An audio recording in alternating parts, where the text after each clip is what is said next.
হরে কৃষ্ণ কৃষ্ণ কৃষ্ণ হরে হরে হরে রাম রাম রাম হরে হরে।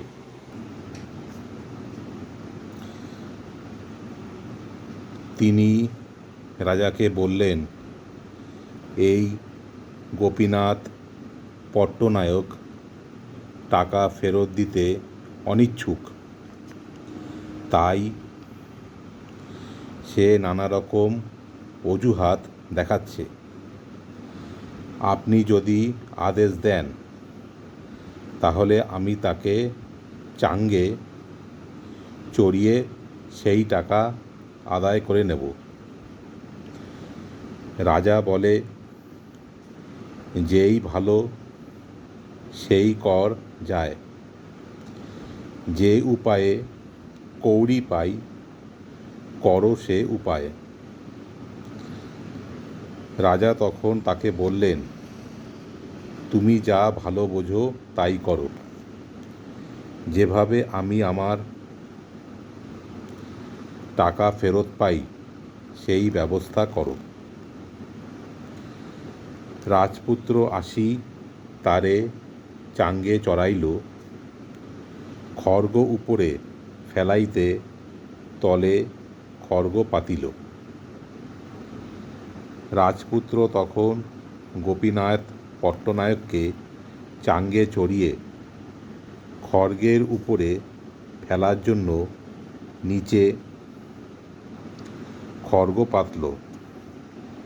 শুনি প্রভু কহে, কিছু করি প্রণয় রোষ, রাজকৌড়ি দিতে নারে, রাজার কিবা দোষ। সেই কথা শুনে শ্রীচৈতন্য মহাপ্রভু কিছু প্রণয় রস প্রদর্শন করে বললেন, গোপীনাথ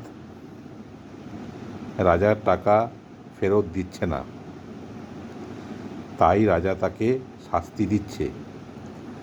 তাতে রাজার কি দোষ? রাজ বিলাত সাধি খায়, নাহি রাজ ভয়, দাড়ি নাটুয়ারে দিয়া করে নানা ব্যয়। গোপীনাথ পট্টনায়কের কাজ রাজার হয়ে কর আদায় করা, কিন্তু সে রাজাকে ভয় না করে নর্তকীর কাছে গিয়ে নানাভাবে রাজার অর্থ ব্যয় করেছে। যেই চতুর সেই করুক রাজ বিষয়, রাজদ্রব্য শোধি পায় তার করুক ব্যয়। যে চতুর সে রাজকার্য করতে পারে এবং রাজার পাওনা মিটিয়ে দিয়ে যা উদ্বৃত্ত থাকে তা ব্যয় করতে পারে। হেনকালে আর লোক আইল ধাইয়া, বাণী নাথাদি সব অংশে লইয়া গেল বান্ধিয়া। সেই সময় আর একজন লোক সেখানে এসে খবর দিল যে, বাণীনাথ আদি ভবানন্দ রায়ের বংশের সকলকে বেঁধে নিয়ে যাওয়া হয়েছে। প্রভু কহে, রাজা আপনে লেখার দ্রব্য লইব, আমি বিরক্ত সন্ন্যাসী, তাহে কি করিব? শ্রীচৈতন্য মহাপ্রভু তখন বললেন, রাজা তাঁর পাওনা বুঝে নেবে। আমি বিষয়ের প্রতি অনাসক্ত সন্ন্যাসী, আমি কি করতে পারি?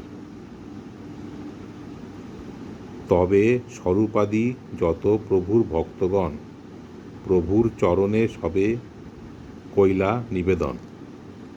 রামানন্দ রায়ের গোষ্ঠী সব তোমার দাস, তোমার উচিত নহে ওইছন উদাস। তখন স্বরূপ দামোদর গোস্বামী প্রমুখ সমস্ত ভক্তরা শ্রীচৈতন্য মহাপ্রভুর শ্রীপাদপদ্মে